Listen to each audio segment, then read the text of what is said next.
those who don't know me, I'm Melanie Smallman, and I'm behind the pillar behind. I'm one of the co-chairs of SERA. Today we very luckily franchised out chairing this event, so I can actually listen and participate. But I just wanted to flag up, if you're not a member of SERA, SERA is the only environmental campaign group that is affiliated to the Labour Party. We're a membership organisation and everybody's been given flyers. So if you're not a member, please do join. If you are, thank you very much, because it's your support and your contributions that enable us to do events like this.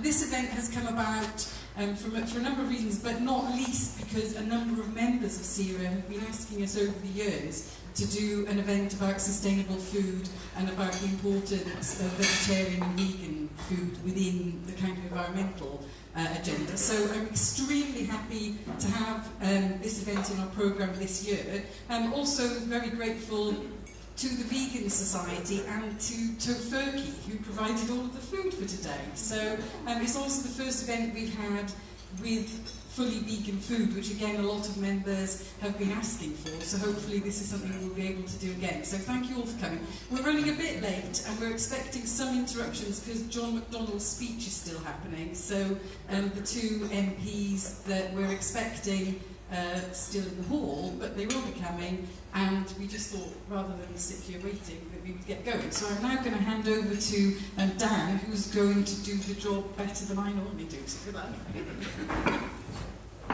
I'll try. I'll sit if that's right. Can everyone see all right if we stay sitting? So welcome everybody. As I've just echo that, thank you to everyone for coming and to those behind the event and helping support it. My name is Dan Crossley. I'm Exec Director at an organisation called the Food Ethics Council.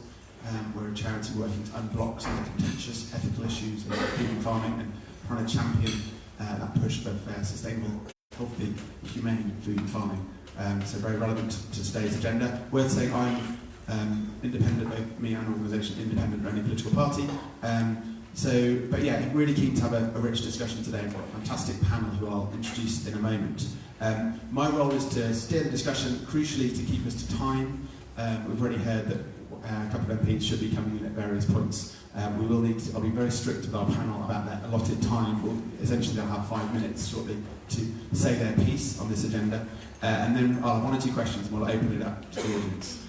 Because, slightly unusually, I wasn't planning on doing this, but just because we're expecting 1 or 2 more to come in, and people may not be warmed up yet, but just wondering if anyone has a reflection, a question, a challenge in advance of us speaking on this broad agenda about the appetite for sustainable and healthy food. Is anyone in the audience, and I might ask someone to help me with the roving mic here, because I can't get out of here very easily. If you just make your comment or question really brief, or just shout really loud, that'd be fantastic.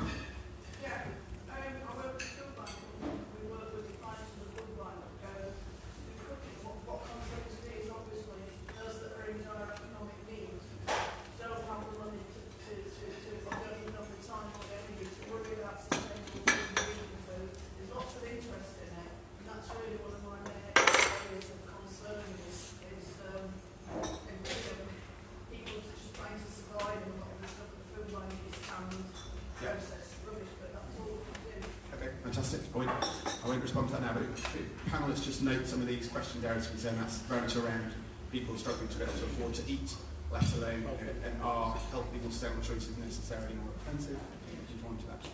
Gentleman there. When you consider sustainable, could I ask you to consider the concept of soil to sewer? Soil, sorry? Soil to sewer. Soil to sewer, yeah, absolutely. So that's instead of. So our question is about, when we're talking about sustainable, can we consider the phrase soil to sewer? We can expand on that later, but rather than necessarily just farm to fork, let's take it a stage further in both directions. Lady at the front. My husband's diabetic and has to be gluten-free, which means he has to eat a lot of protein. None of this is gluten-free, so he's eating lettuce basically. So how do you deal with that? People with food intolerance. Okay, so a question about food allergies, food intolerances, and how do we manage that? Okay, thank you. Final question, then we'll kick off. Gentleman over there. Good shout. We're expecting to have 9 million people by 2050. Yeah. Where 9 million people are malnourished in calorie terms. In terms of iron nutrition, probably 2 million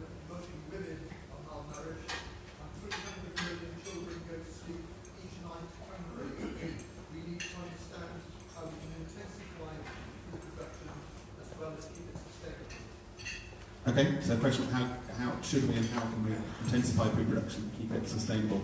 Bearing in mind that big macro questions about feeding 9 billion people. Okay, let's thank you. That's really, really helpful. Just to get a flavour from the room, there will be opportunities to come back later with questions, insights. I just wanted to get a sense of where we are in the room. So the only thing I'll say in terms of framing before I introduce the speaker. So firstly, sort of housekeeping. No alarms planned if they go off. Go out those doors there. And thank you. I should say thank you to Blundell Street for hosting us in this fantastic venue.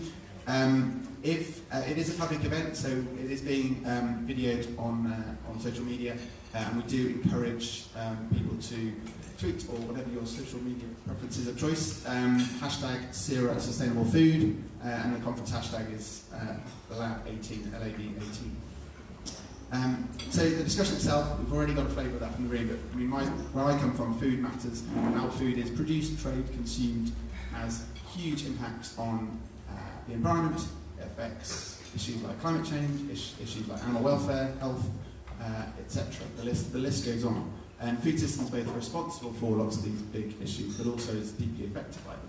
And we, as so food is at the heart of a lot of these debates, a lot of these issues, and food matters to every one of us. We all eat food, or we hope that everyone has access. Sadly, not everyone does have access to food, but everyone should be able to eat food and eat good food. And it's close to our heart as citizens, as shoppers, but also as parents, as investors in some cases, as campaigners, as decision makers. Food touches us in lots of ways, and so because food is so central, food is a great way into lots of tackling lots of big social and environmental challenges that we face. So I'm keen to have a big vibrant policy debate today to talk about what do we mean by this notion of healthy, sustainable diets and healthy, sustainable food systems, and crucially, how can we get there? And we've got a brilliant panel to help us with that. We hope during this later, Chris Williamson MP for Derby North, who sat over there, will come in at some point. He has a big passion for environment and welfare issues. Christina Rees, who will sit up to my left, Shadow Secretary of State for Wales, and also MP for Neath, amongst other things, as chair of the APPG on vegetarianism and veganism. And then we've got the people that are here already, a fantastic group of people. On this side, we've got Jo Lewis, who's Strategy and Policy Director for Food for Life. She can introduce and explain what that is to you, I'm sure, shortly. She's also, I should say, a trustee and soon to be chair of the Food Ethics Council. So that's sort of double hat that she wears. Beyond her there is Tony Juniper, many of you will know, is Executive Director for Advocacy for WWF, and he's got a long and illustrious career in the environmentalist movement, and his work formerly at Friends of the Earth, and we'll talk a bit about what WWF are doing in this space, and amongst other things, he's written a fantastic book, 5 years ago now, What Has Nature Done For Us? So look forward to hearing contributions there. On this side, to my right, we've got Louise Davis, Head of Campaigns, Policy and Research at Vegan Society. Again, thank you for supporting the event today. Look forward to hearing from you shortly. And then on my far right here, Dr. Helen Harwatt, who's a Fellow of the Animal Law and Policy Programme at Harvard Law. We'll talk about climate policy and the interaction with shift from animal to plant-based diets. So a brilliant panel. I'll shut up there so we can get on and hear from people. We will start. I'll start with Jo on my left. Have the floor for 5 minutes, and then we will carry the discussion on. Over to you, Jo. Thanks, Dan. The first thing that I must do, this being the Labour Party conference, is to pay tribute to Peter Melchett, Lord Melchett, a reluctant Lord, Labour peer, who very sadly died at the end of August. He had an amazing career, including a stint as a Labour Environment Minister, Minister of State for Northern Ireland back in 1976. There followed an amazingly influential decade as the Chief Executive of Greenpeace, and more recently as Policy Director for the Soil Association. And his example feels highly relevant to today's discussion. He was a vegetarian livestock farmer who cared absolutely passionately about farm animal welfare. He also campaigned tirelessly for a future for farming free from pesticides, and the rising evidence against neonicotinoids and now glyphosate, certainly within his lifetime, was a vindication of that goal. Less but better meat, a future for farming with less reliance on pesticides and antibiotics. Those are two huge challenges bound up in this discussion around healthy and sustainable diets. I'd throw in a third. The emerging science of the microbiome is focusing our minds on the urgent need to transition away from a reliance on a narrow diet of highly processed foods and shift towards a much more diverse range of fresh and minimally processed food. There are 10 trillion bacteria in our guts, more than our own human cells, and we're only just beginning to understand the influence that they have on our weight control, on our mental health, and on our immunity. And we've been starving them of fibre and phytonutrients. They're not that keen on artificial sweeteners either, and certainly not on the antibiotic residues in our meat. Happily, they are keen on red wine, blue cheese, and dark chocolate, so there's some positives. So, are things likely to get better or worse? I think Brexit, this is often said, as we try and hedge a little bit on this one, is an opportunity and a threat. It is an opportunity in terms of the opportunity to change farming policy. We urgently need to make farming work better for public health. We need to give farmers the support they need to transition to producing more of the things that we need to be eating, more fruit and veg, pulses, nuts. We need to support them to transition away from the intensive indoor livestock production that is driving this result of antimicrobial resistance, more influential in that than perhaps GPs overprescribing. So there is this opportunity to change. Michael Gove and the government have embraced the rhetoric of that. The agricultural bill consultation was called Health and Harmony, but in the bill itself we don't see any reference to health. So a big missed opportunity there. The threat comes from these buccaneering trade deals, which threaten to rule out food standards and food labelling as non-tariff barriers to trade. And we really need to see something in the agricultural bill urgently inserted to reassure consumers and producers that that will not be allowed to happen. On a more positive note, there are other ways to uphold food standards and to normalise healthy and sustainable diets across the UK. Food for Life served here is the Soil Association's standard of standards for food in all the places where we eat outside the home. It gives caterers bronze, silver and gold stepping stones towards healthier, more climate-friendly, higher welfare, lower meat menus. It has been taken up widely. It certifies now 1.8 million meals a day. More than half of primary schools in England have Food for Life certified menus. We've also been able to show through independent evaluation of our Food for Life schools that pupils in Food for Life awarded schools who are cooking and growing food and linking with farms do have significantly healthier diets. They do go on to eat more fruit and veg, as well as understanding a lot more about where their food comes from. So what can a Labour government do? Require every public sector institution to make healthy and sustainable food the norm, and offer a good food education to pupils and parents and patients in hospitals too. Make clear in the Agricultural Act that farming has got to deliver a lot more for public health in return for public money. Give targeted support for farmers to reduce antibiotic and pesticide use and diversify into horticulture and agroforestry, producing more of the things, the fruit, the veg, the pulses, the nuts that we need to be eating. Just finally, look out for two reports that are going to be quite influential, due to be published, both of them, this month. The first is the Royal Society of Arts Commission for the Future of Food and Farming. This is what we've lost Helen Browning to today, the Chief Executive of the Soil Association. She's also a Commissioner, and they're due to produce their interim report shortly. And the second is the Eat Lancet Commission on Healthy and Sustainable Diets, which is bringing together the evidence very powerfully around the synergies between healthy and sustainable diets in a way that hopefully will be too influential to ignore from here. Great, thank you very much, Joe.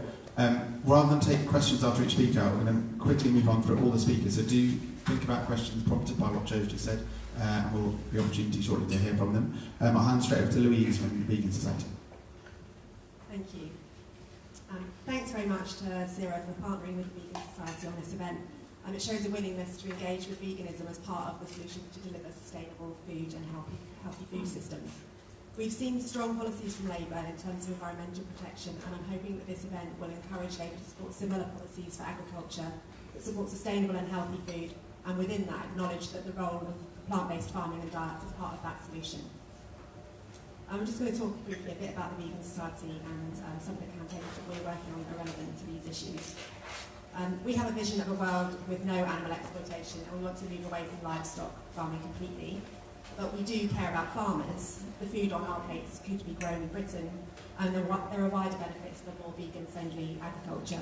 It would link up environmental and health policy and agricultural policy. At the moment, there are 600,000 vegans in Britain, and that number is doubling every 2 years. More and more people are coming to veganism for its health benefits, for environmental reasons, and because they care about animals.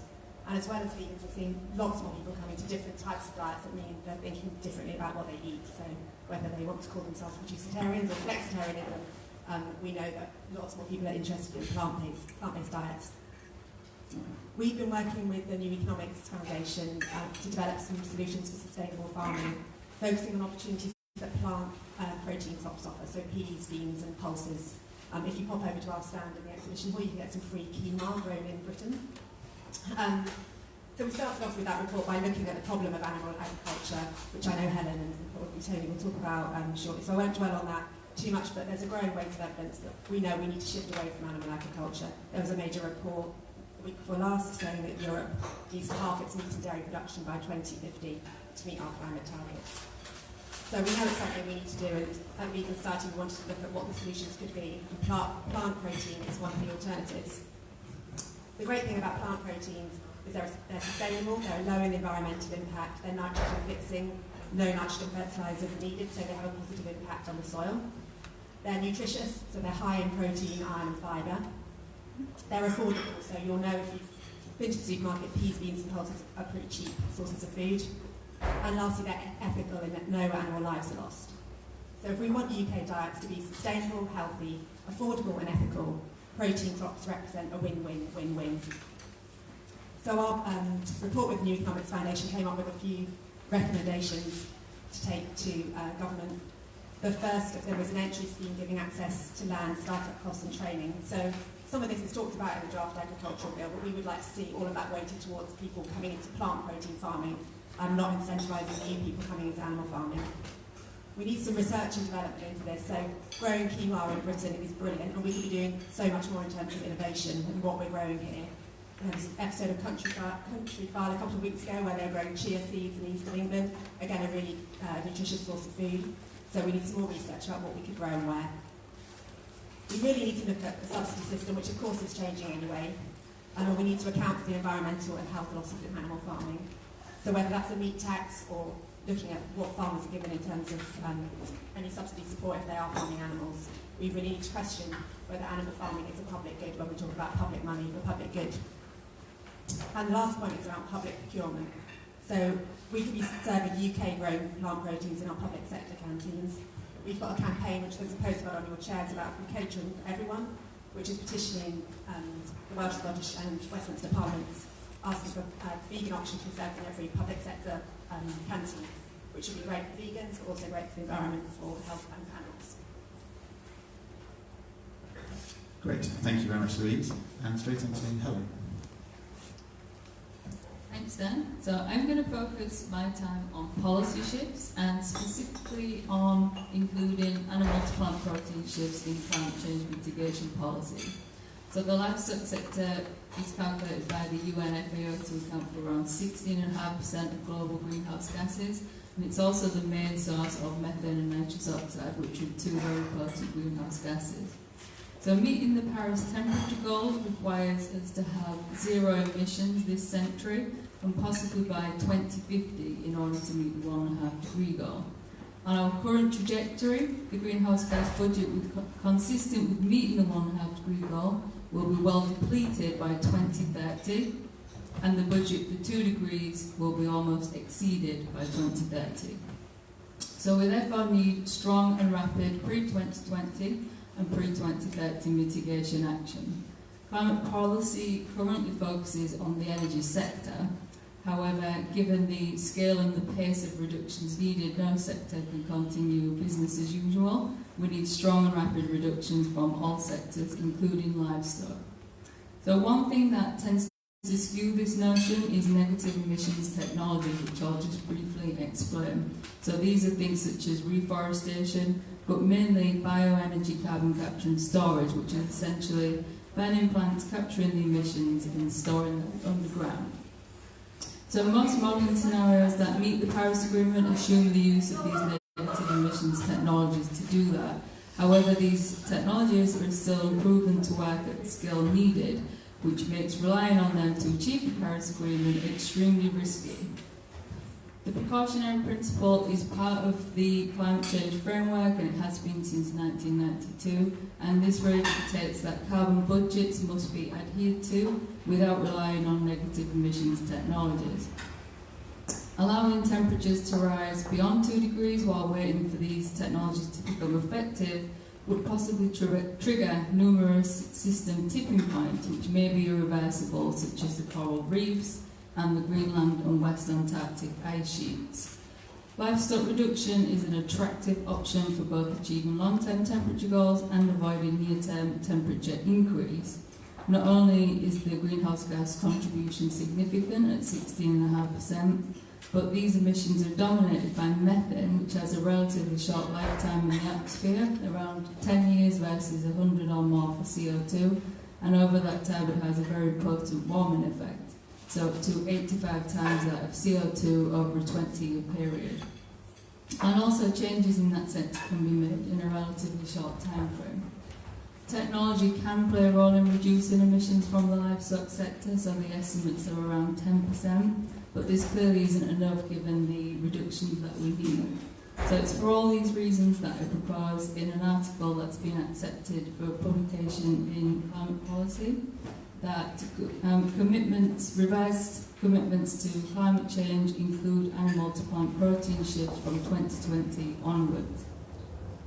I calculate that failing to do this would mean that by 2030, livestock would use up to 49% of the emissions budget consistent with the 1.5 degree goal, and 37% of the budget consistent with staying below 2 degrees. This would actually require much more and unrealistic action from other sectors if we don't act on livestock. So to achieve these animal to plant protein shifts, I propose a 3-step strategy.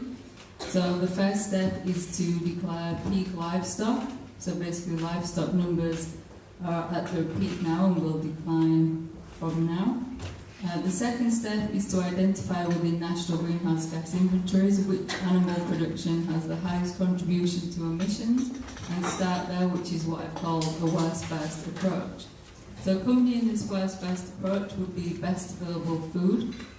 So this is an adaptation of the best available technology in pollution control, and this requires animal products be replaced with foods that minimise greenhouse gases and other environmental impacts and also have positive health outcomes. So this approach maximises the contribution to a range of sustainable development goals. And nutritious foods such as pulses are likely to be really important in this strategy.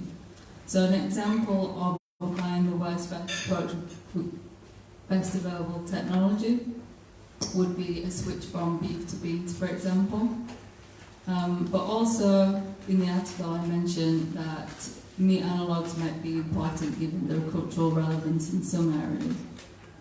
I also suggest that a range of support measures should be provided in the form of climate finance and training for farmers to transition and financial incentives to be provided for meat analogue producers. I also suggest education for the food industry and consumers will be really important based on previous research findings. So it's for all of these reasons that I think we will see a growth in the shift from animal to plant protein in the next 5 to 10 years, partly driven by inclusion in climate change mitigation policy. Great, thank you very much, Helen. And I should welcome to the stage Christina. Christina Rees, thank you very much for joining us. I won't get the other speakers to repeat everything we've just said, but essentially we've heard some remarks already from Joe particularly around many things, including the need for public institutions to make healthy, sustainable food the norm. We've heard from Louise from Vegan Society, again, amongst many other things, talking about the need for vegan options to be in every public institution. And I think you just heard Helen's comments there about the need to link climate change policy into this debate and the shift from animal to plant protein. Before, given you've only just walked in, I suggested we take our final other panel speaker first, Tony, and then I'll hand over to yourself, if that's okay. So, Tony. Thank you very much indeed, Dan. Absolute pleasure to be able to share a few reflections today on these questions around sustainable and healthy food.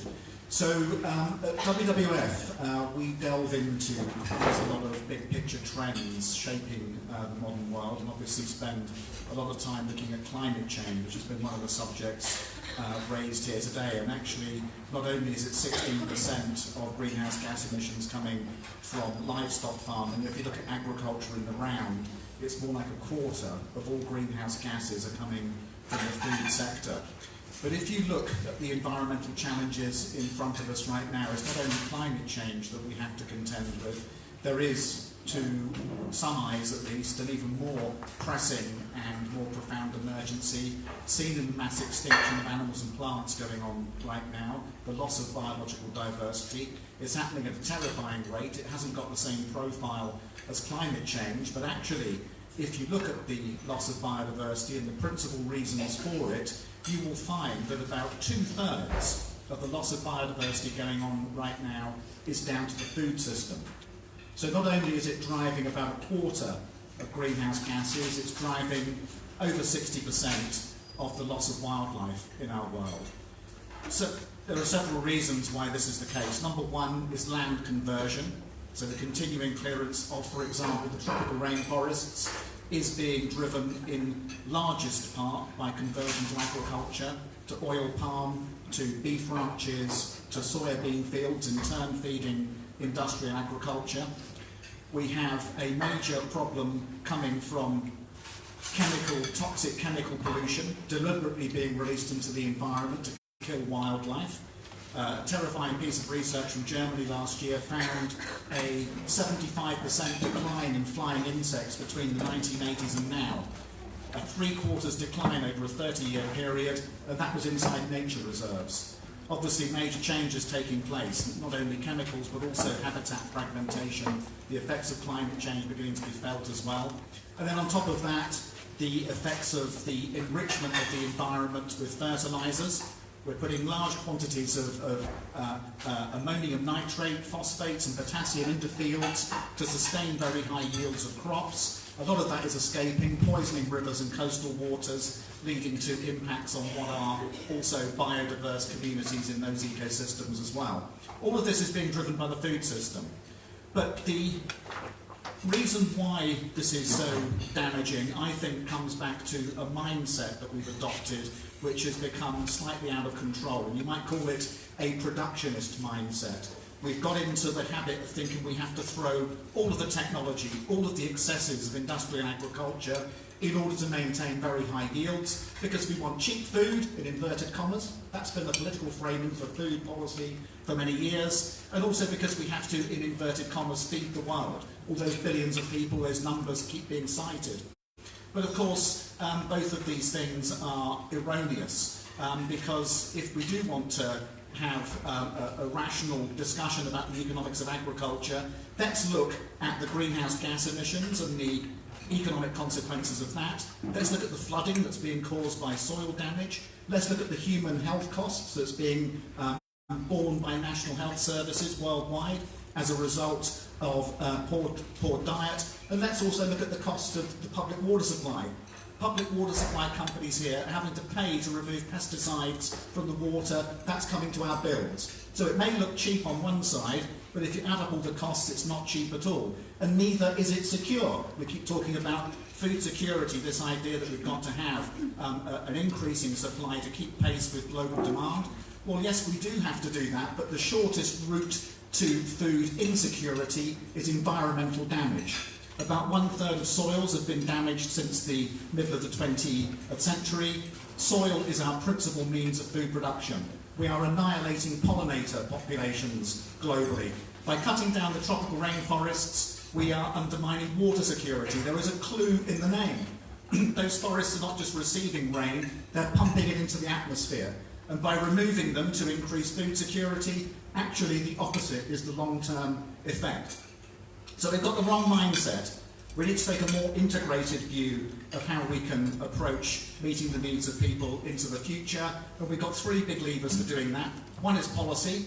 Hopefully a discussion going on here about how we can change the agricultural policy, how we can look at our global footprint, how we can change trade arrangements to promote the conservation of habitats on the other side of the world. We've got private sector policy, big companies in the food supply sector, whether they be commodity firms or supermarkets, they can use their supply chains to specify high environmental standards. And then thirdly, we've got all of us, the consumer. Our diets in the end have a big bearing on how we shape the outcomes in the food supply. Just finally on the question of human health, there's an interesting discussion breaking out amongst environmentalists about the notion of planetary health, looking after our world, its vital signs, keeping them healthy. And there's a mirror of that in terms of human health, because if we look after planetary health, we can look after human health. We know these two are very closely related, and the thing between the two is the food system. Thank you.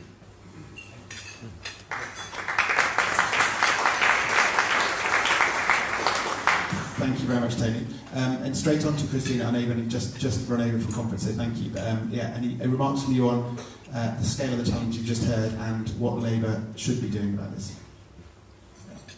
Thank you very much. I've been Shadow Secretary of State for Wales for almost 2 years now. And in this time, I've worked closely with the Welsh Labour Government, which is working hard to act on our Labour values of sustainability and fairness. The Welsh Government has passed groundbreaking legislation focused on sustainability, including the Environment Act and the Wellbeing of Future Generations Act. These acts enshrine the environmental principles in legislation, set targets for emissions, and it require the Welsh Government and public services, more broadly, to consider the impact of everything they do on future generations. Most recently, Welsh Government efforts have been focused on the challenges and opportunities posed by the UK leaving the EU. Wales's Cabinet Secretary for Energy, Planning and Rural Affairs has been very clear that environmental standards will be enhanced or even better improved after Brexit. One important part of the future approach will be a land management policy developed for Wales to tackle the dual challenges of resilience, competitiveness and productivity in food production, and protecting and enhancing the natural environment. The Welsh Government is currently out to consultation on Brexit in our land, which outlines this proposed future land management policy. The Common Agricultural Policy has done little to make improvements in either of the key areas I've outlined so far.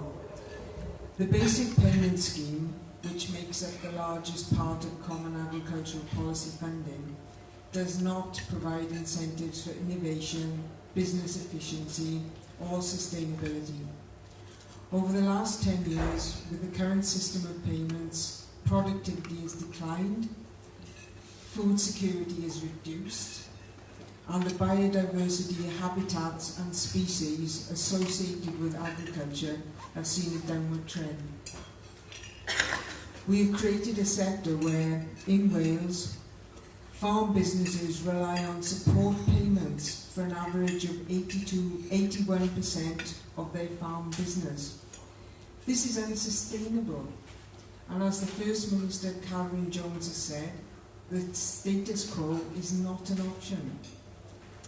The new approach outlined in Brexit in our land is made up of 2 schemes, one on economic resilience and the other on public goods. The Economic Resilience Scheme will provide funding for improvements to farm business, innovation, investment in equipment and technology, and provide support for collaborative and cooperative efforts. Measures will target the entire supply chain, including increasing processing capacity. This will lower costs and increase efficiency for farmers. The Public Goods Scheme will provide funding for outcomes for which there is no current market, such as reducing flood risk or improvements in air, water and soil quality. As well as providing an income stream, this will improve the sustainability of farms, contribute to the development of a circular economy, and a reduction in external costs. And most importantly, it aims to reverse the decline in biodiversity, improve ecosystems and habitats, and improve air, water and soil quality. Indeed, the natural environment as a whole in Wales. Later this year, the Welsh Government will also publish its approach to post-Brexit regulation, including thoughts on how to reduce agricultural pollution. As a vegan and a very proud chair of the APPG for veganism and vegetarianism, I am also supportive of policies that support the transition towards enhanced plant-based agriculture and encourage a shift towards plant-based diets.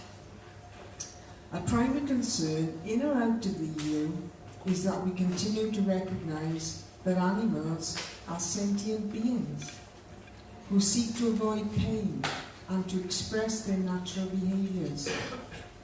The sentience which we share with animals must form the fundamental basis of our relationship with animals.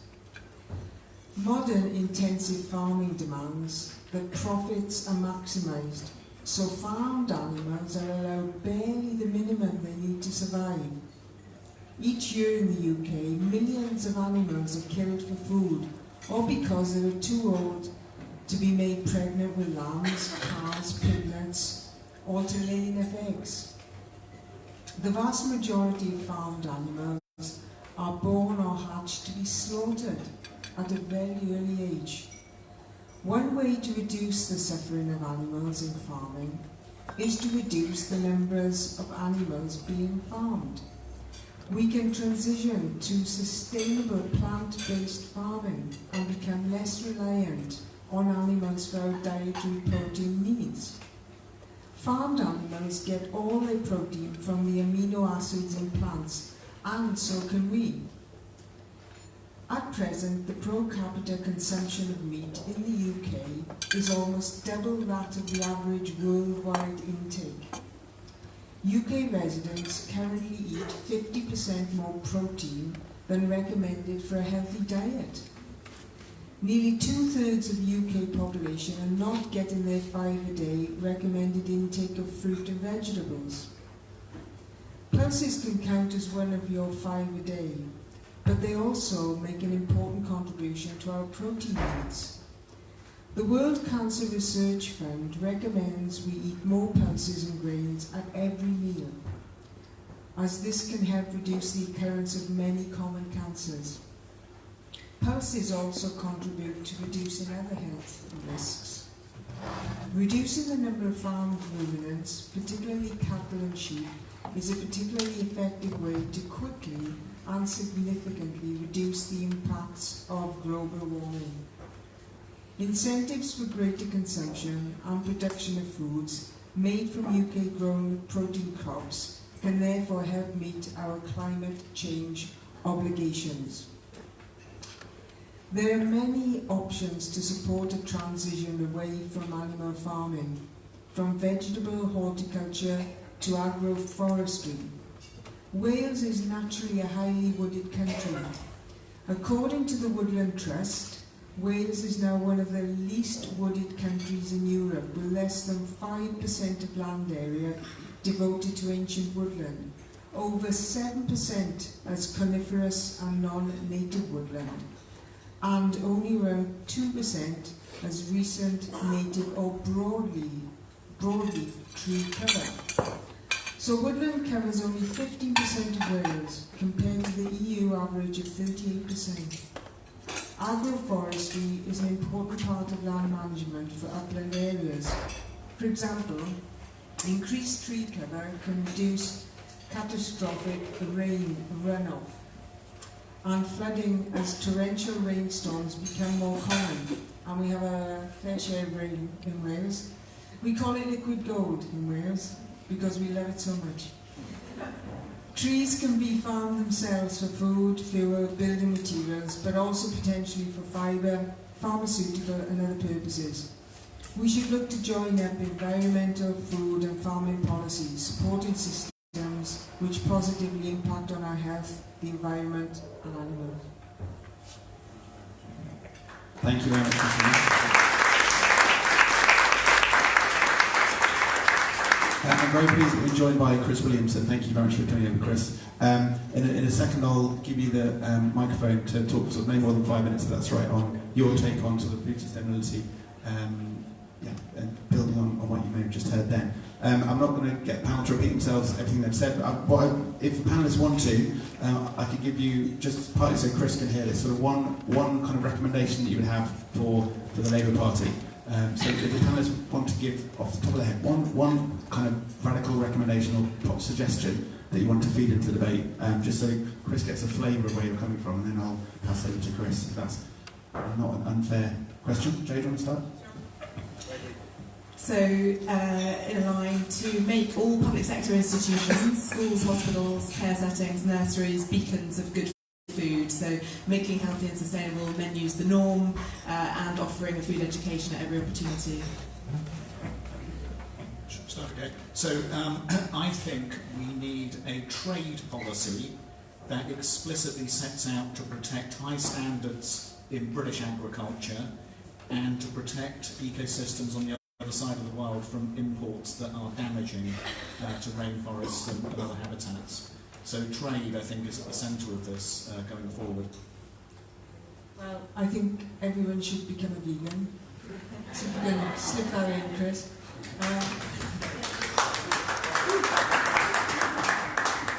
No, I think we ought to concentrate on the future generations, and this is what Wales has done, to put in policies that ensure that we pass on a country to the future generations that is very concerned about animals, what they're used for, very concerned about agriculture and how that is used, and to take more effect of how plant-based products can provide all the nutrients you want for a healthy diet.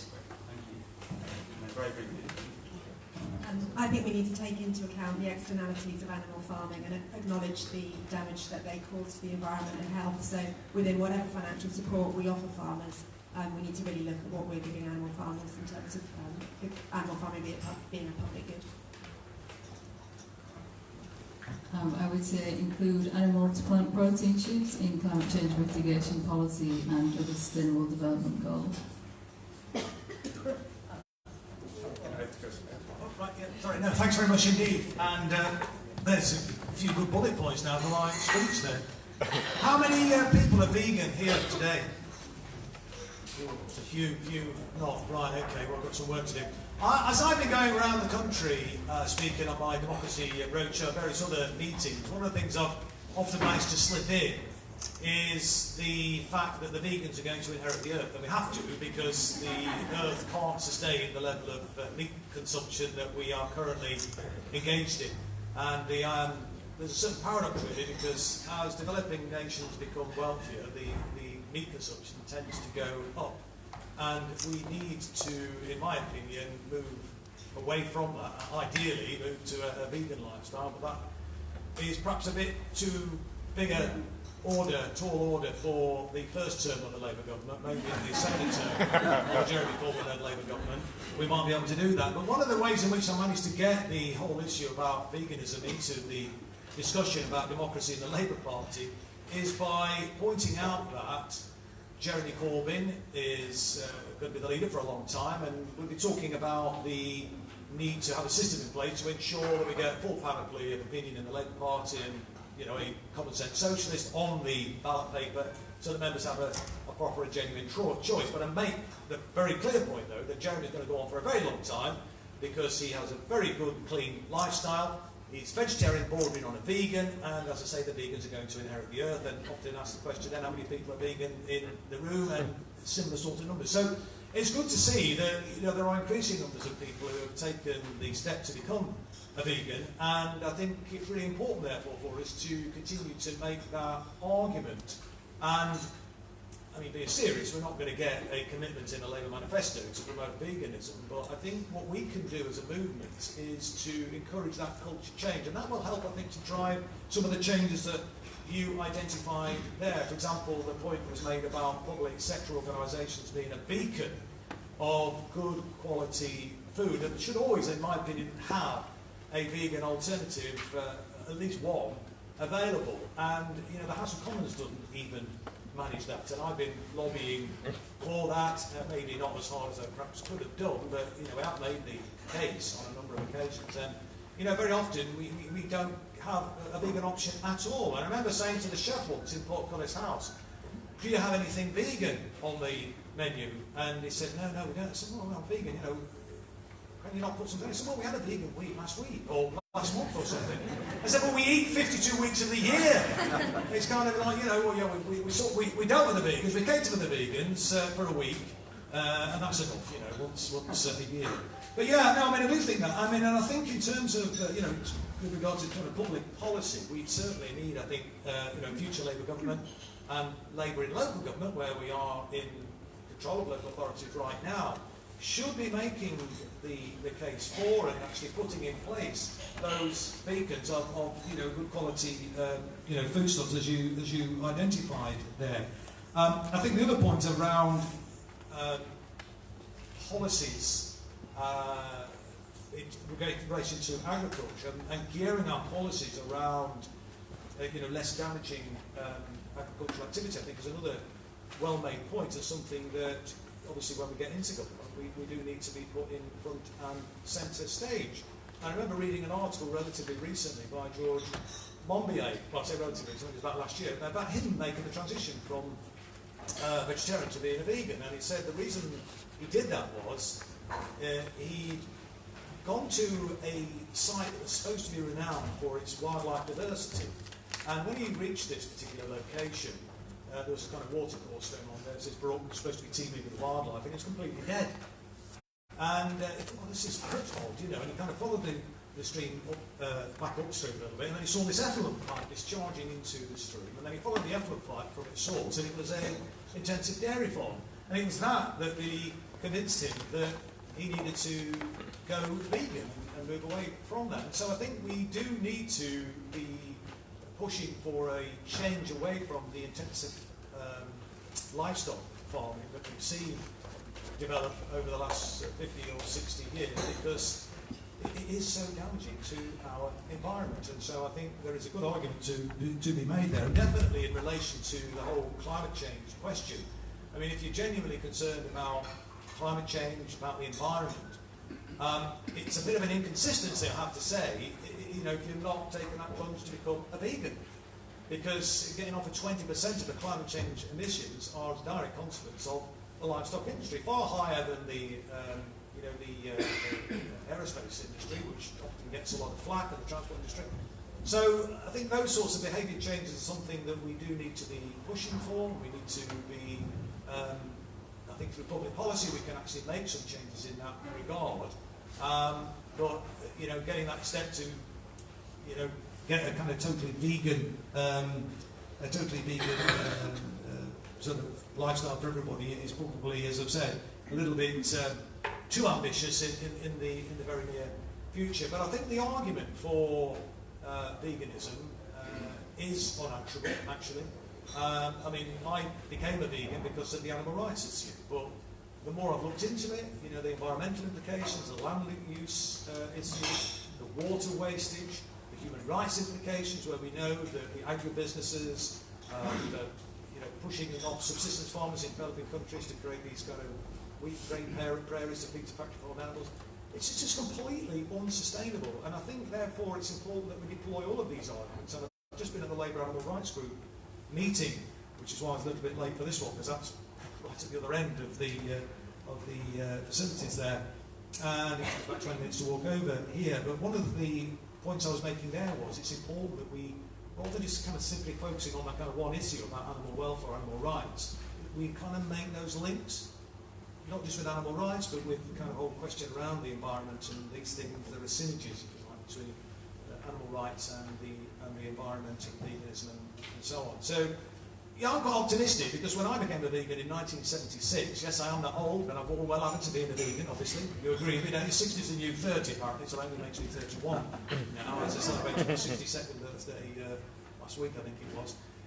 But when I became a vegan, I mean, there weren't too many vegan bricklayers on my building site at the time. Now it's quite commonplace, and there was nothing, literally nothing, in the supermarkets available for vegans. Well, it's obviously available for vegetarians and non vegans. And things have really changed. It's kind of become trendy to become a vegan now, hasn't it? Really, a lot of young people have come to veganism. So I think the future looks really bright for us. I'm very optimistic about the future.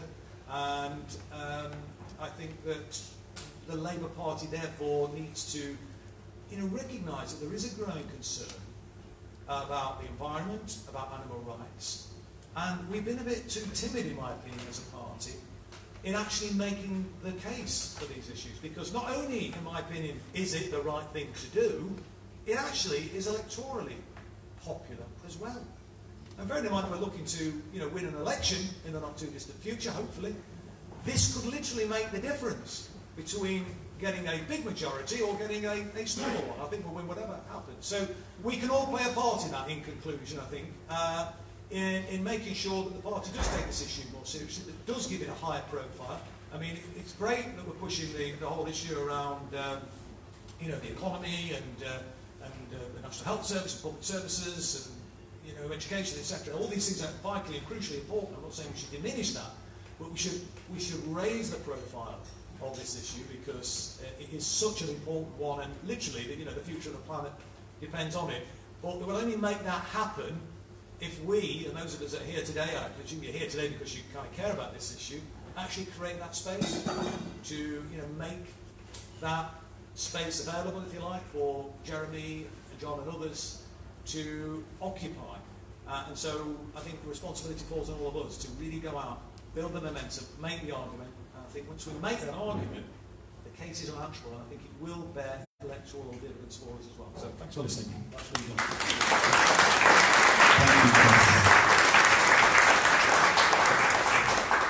I've got a whole bunch of questions that I'm going to skip through because I prefer to hear from questions in the audience. And we heard 2 or 3 comments right at the beginning. We can hope we even 1 or 2 of those points before about including about thinking about people that are really struggling to be able to afford to eat and what can be done to help them.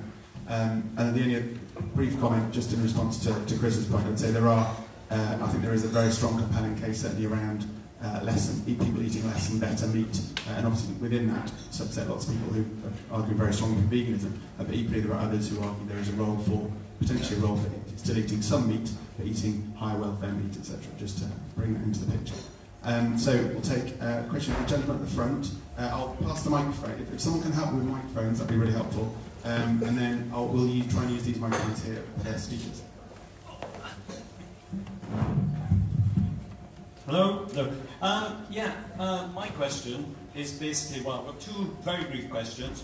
One is, how feasible would it be for us to move from a situation where a large percentage of our food is brought from abroad, and sustainable, to my mind, means having locally produced food, and maybe if that's locally produced plant-based food, if that's what is also sustainable, how feasible is it for us to switch to that, and how long would it take, given our current agricultural setup? And the other question, which I think is probably germane to that, is would it help if a future Labour government under Jeremy Corbyn nationalise our supermarkets? And nobody seems to have mentioned the supermarkets, but they are the biggest problem in the whole food production industry. Okay, some more questions. Gentleman on the right over here, and then go to the left-hand side. Hi. I think, as sort of Chris said, but veganism is not weird anymore. It was when I was young, but it's quite mainstream now. It's why I was absolutely shocked to find there was no soya milk in the main centre coffee stand in the middle of the conference. I expect soya milk in every coffee place nowadays, so I was a bit shocked at that. I've adopted a vegan diet. I'm not saying I'm a vegan. I have a vegan policy on diet. And I think people get frightened by saying you've got to become a vegan. It seems weird. Lots of people say, oh, I'm a vegetarian mostly. I tried veganism, but then I went to France and I had to have some cheese, so I gave up and I've never done it again.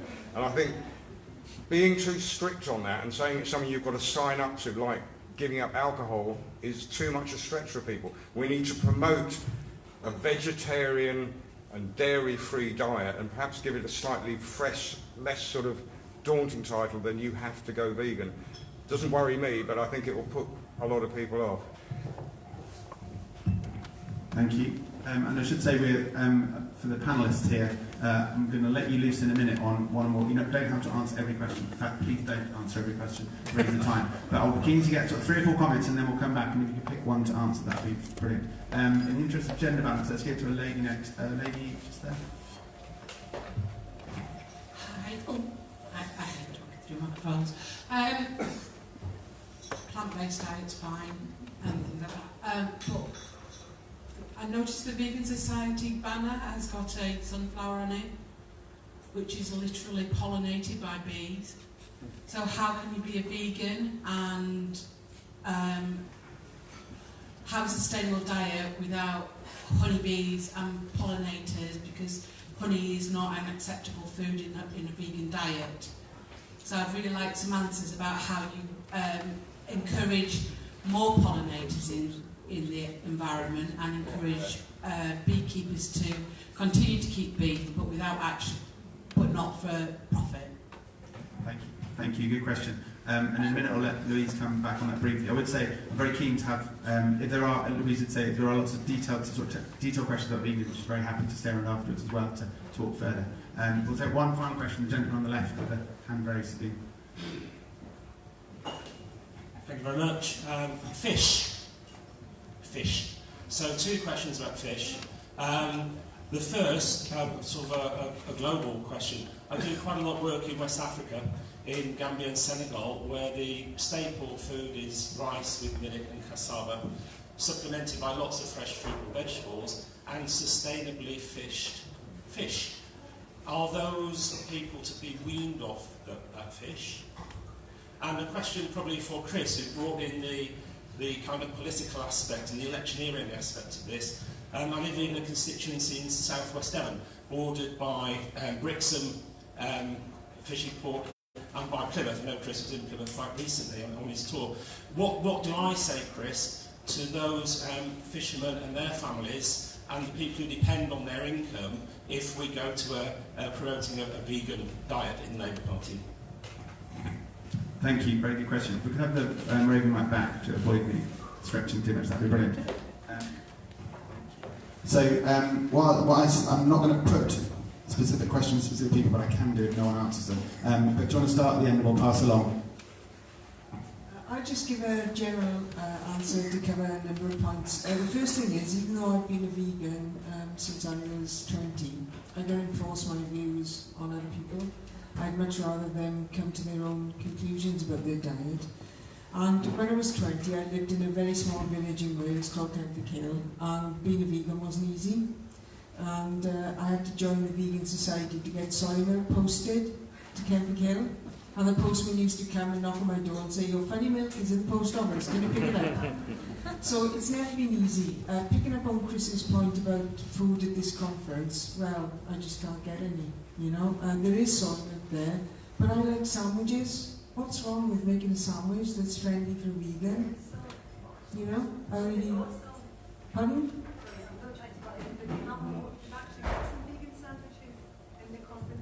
Where? And vegan carrot cake. Is that something? No, you know, I'm sweet enough, I don't eat any carrot cake. No, they did have vegan sandwiches. Yeah, okay, well, we'll go into that later. And then coming then to the points raised about sustainability. Yes, we have to look at long-term sustainability and plant-based foods. But what really did it for me, why I became a vegan, was I saw a program about slaughtering animals, and that was so horrific that sort of swung me to being vegan. But it was a gradual process. I became a vegetarian first, and being a vegetarian is great. That's absolutely wonderful. Going on meat-free days, as you pointed out, is great. But everyone has to have their own journey. And if you come to being whatever you are, vegan, vegetarian, meat-free days, whatever, if that journey is meaningful for you, then you've got that for life. Should I say a few remarks? I just wanted to pick up on the gentleman's comment there about self-sufficiency and growing more of our food from our own farms. I think there's for sure a strong sustainability component to that in terms of the miles that food is shifted in particular, and we probably could move towards more sufficiency from our own resources. We're about half and half at the moment, about half imports, half grown here. If we moved more towards vegetables and less grain, probably we could do better. So there would be things that would link to the diet side of life in terms of what we're eating. So a lot of our grain, of course, is being fed to animals as well. So quite a lot of land here, as indeed is the case globally. The animals not being reared on pasture, which can be good actually from an integrated sustainable farming point of view, but actually are being fed crops that people could be eating. So there's a bit of complexity there. I would, however, just caution going wholly down that route, because there are some complexities to this. I remember very well when I was working at Friends of the Earth years ago, we had a conversation with the Carbon Trust, and we were saying, isn't it terrible about these green beans being imported from Kenya and they're being flown over? They showed us a piece of work that they've done, forensic analysis, revealing how green beans coming from the Netherlands actually had a bigger carbon footprint, because those green beans were being grown in greenhouses that were being heated with natural gas and electric lights inside them, and actually stuff being grown in the open in Kenya was actually a lower carbon footprint. So there's a little bit of counterintuitive stuff there. The other piece, possibly more important, I think, is about the solidarity we need to show with smallholder farmers in the developing countries, and not so much exclude them from our markets, but try and find ways of empowering them and giving them a decent livelihood as a result of us having a sustainable trading relationship with them. I was in West Africa 2 years ago doing a piece of work for a book about tropical rainforests. Went to the edge of the remaining rainforest in Ivory Coast, met the cocoa farmers there who are living really on the edge of poverty. It's really very poor conditions they're living in. And I had a conversation with them about what sustainability could mean for the future. And I said, would you like to send a message to people who eat chocolate? He said, I've never met anybody who eats chocolate, this farmer. He said, but I'd like to thank them for doing so, because it means that we can make a living. And so I think what we have to do is work with the big chocolate companies, compel them through our market pressure to be working with smallholders to give them a decent living, rather than saying we don't want your produce. I just echo some of what Tony was saying about what we need to be bearing in mind. We think about localising production. It's really important that is within a context of a more seasonal and sustainable diet. So we should be growing, we should be making sure where veg can be field grown, not grown in heated glass houses, then it is locally sourced. And locally sourced food is a big part of the Food for Life scheme, championing local producers. Certainly things have been going in the wrong direction recently. Our self-sufficiency levels have been going down, and we are particularly focused, the Soil Association, on calling for us to start with a really iconic scheme, the School Fruit and Vegetable Scheme. Every child in this country in Key Stage 1, the infants and the youngest children, are given a piece of fruit or vegetable at break time. Only 15% of the apples that are provided are grown in the UK, only 5% of the pears. There's some madness there. Thanks, Tony. So we need to start with what we can do and point the way. Thank you. And just a couple of the questions that haven't been addressed at all yet. One was about fish and the role of supporting fisher people, and then also about rebranding veganism and the pollinator question. So on honey, vegans don't consume honey. It's an animal product, and we don't feel that it's ours for the taking. You're right that we do need more pollinators, and if we reduced our reliance on animal agriculture, it would improve biodiversity. and improve bees and pollinators. And we need many species of bees, not just honeybees. I don't know if people saw a piece on the news a couple of days ago about a hospital, I think in Cambridge, that had tens of thousands of honeybees on the roof, and honey was seeping through the roof. It all has to be moved. So, honeybees they don't need our intervention to exist and to be there. So I think when they will go and do that, they'll go and live in somebody's roof rather than being in somewhere where we can control. But within a lot of the controlled honey farming, there is cruelty involved in moving those bees around. So it's not something that vegans would support, but there are certainly lots of other ways that we can kind of support and enhance the bee population. And I just wanted to pick up on the point about not saying that you need to go vegan. Obviously, I'm from the Vegan Society, and of course we want to talk about veganism, but there are lots of other campaigns trying to get people to eat differently and think differently. I would argue that veganism is a social justice movement, and that people who care about the rights of animals want to get behind that. So I think there is some power in getting people behind the vegan movement, but we need lots of different voices bringing people to it in lots of different ways.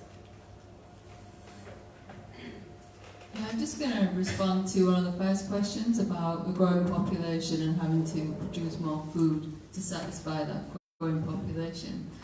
So we actually have a massive food waste issue. So around a third of all crop calories globally are fed to livestock, and only 12% of those calories return as animal products for human consumption, which is a loss of crop calories of 29% globally.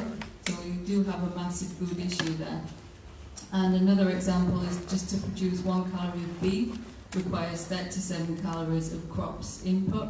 To produce 1 calorie of pork requires 12 plant calories, and chicken 9, and eggs and dairy each 6. And a recent study published a couple of months ago by Shepon et al.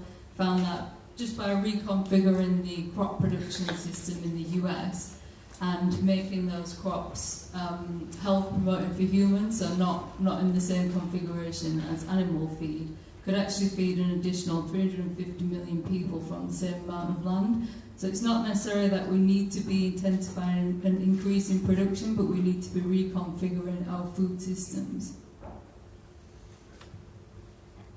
I was delighted to hear that there's vegan carrot cake available at the conference centre. Can you tell me where that is in the vegan sandwiches, because I haven't been able to find any either, so that would be great. Thank you. See me afterwards if you don't mind. I'm not sure about the notion that there is a high welfare meat. I mean, some would argue that's a bit of an oxymoron, but I know what you're getting at, and I think certainly we should be promoting that, and I'm a big supporter of Compassion in Will Farming, and indeed one of the founders of Compassion in Will Farming, I think it's Peter Roberts, was himself formerly a dairy farmer, and he gave that up and helped to found Compassion in Will Farming, and also Direct Foods, which was the first kind of vegan alternative foodstuff that I came across, where you used to, I'm not sure they still sell it actually, the sauce mix and burger mix and stuff like that, but anyway. And so that was great, and so I do get that point. I mean, I think the contribution that was made, as somebody talked about encouraging farmers to switch to more sustainable methods, and absolutely, I mean, I touched on that, I think, in my opening remarks. I'm not so sure how politically acceptable nationalising supermarkets would be, but I do take that point as well. And maybe rather than saying we're going to, nationalise supermarkets, is that we kind of encourage alternatives and we support, food co-ops and things like that, and make other alternatives available, particularly in, deprived communities where often the people living in those communities. When I was leader of the council, we were trying to do some stuff around food poverty in Derby. Often have a poor diet, and I think we need to be doing more to help people access better quality, decent food. I think there's things that we can maybe do in that regard. I think I agree with the point that made about mainstreaming veganism. It is much more of a mainstream issue now, and I think again I touched on that in my opening remarks, but I don't think it's here as being that daunting, and I don't think, if I gave the impression that I was saying you have to be a vegan, I didn't mean to do so, and I just think that the case for veganism is an unanswerable case. But if people are reducing meat consumption, which many people are, that is a huge and important step in the right direction, as is, I think, going vegetarian. But as George Monbiot himself pointed out in his excellent article, I'd recommend anybody who's not read it to look it up, as I said, it was about a year or so ago now. I think he might have done a little video about it as well. And he just make that case, because he was saying there was somebody, who he thought he could never give up cheese, but then he found he was able to do so. And if anybody's not seen the film Carnage, I'd recommend you have a look at that as well, because that's really very funny film and actually makes the case very well in relation to veganism, because it's sort of set in a future period about 60, 70 years hence where the world is not vegan, and it's looking back over this. It's very, very funny. I would encourage you all to watch it. Honeybees, well, I'm outing myself a bit here. I'm a vegan that eats honey. Maybe I don't count as a proper vegan. You know, so I do take the point you make about, you know, the importance of bees. Clearly, I support a lot of campaigns around, you know, the depletion of the bee population, and we need to be mindful about that. And I think that's to do with certain farming methods, and that goes back to, I think, the other point that was being made. So I'm kind of with you on that, but maybe I don't count as proper vegan anymore. But anyway, back in my day, we weren't that extreme. But people may say I'm still an extremist. As for fish, I mean, I think, yes, very briefly, the point that was made about fishing and the example I think that you gave, I mean, I think that's very different to the sort of you know, industrial scale fishing fleets that we're seeing. I think that's a very, very different scenario. Whilst, you know, I obviously prefer people not to eat fish, I think in those sort of circumstances you couldn't really argue that that's not a sustainable way of you know, feeding yourself, as it were. And I wasn't actually suggesting either that the Labour Party has as a policy programme you know, enforce veganism. Not for the first Parliament, as I say. We're leaving that to the second Parliament. We're just kind of warming people up in those first 5 years. No, I mean, I think in terms of moving people towards that kind of vegan diet, that's very much a kind of cultural shift which is happening anyway. And there might be, maybe there might come a time, I hope there does, where, you know, it is politically acceptable for a party to be, you know, making those sorts of overtures in that sense. But the time isn't yet. And as Brad Buckler once said, politics is the art of the possible. We quote a Tory, politics is the art of the possible. And if we were to sort of go into, it's not going to happen anyway, but if we were to go in saying, right, it's going to be enforced veganism, we might pick up a few votes, but we'd lose others and we wouldn't get into power. Obviously, we're in business to get in power. Whilst we figure out how farmers... Sorry to interrupt. Can we... There's a question about what can fishermen do. We haven't got a chance to answer that now. Do grab Chris if he's around briefly afterwards. We are sadly out of time. So, but I know we haven't heard or responded to every single question. I think just to pick up on the lady's question from earlier about people on low incomes, I think it's really important. Again, come and talk to us afterwards. But I think in my mind there's two parts to that. One is that healthy sustainable food doesn't necessarily need to be more expensive. But secondly, the answer, taking my chair's hat off, doesn't lie in ever cheaper food. It's in sorting out the income side of the equation and the social security net.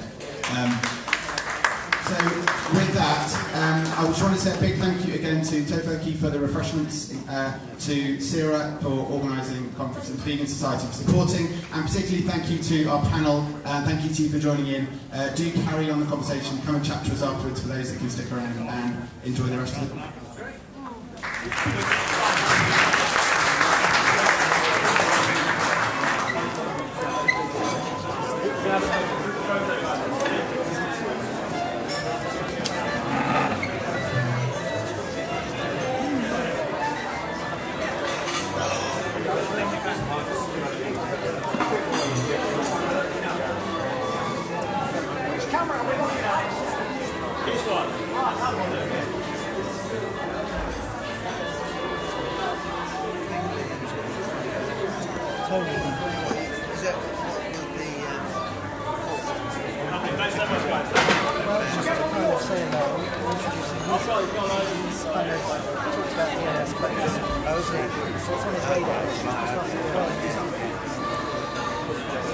I'll try and get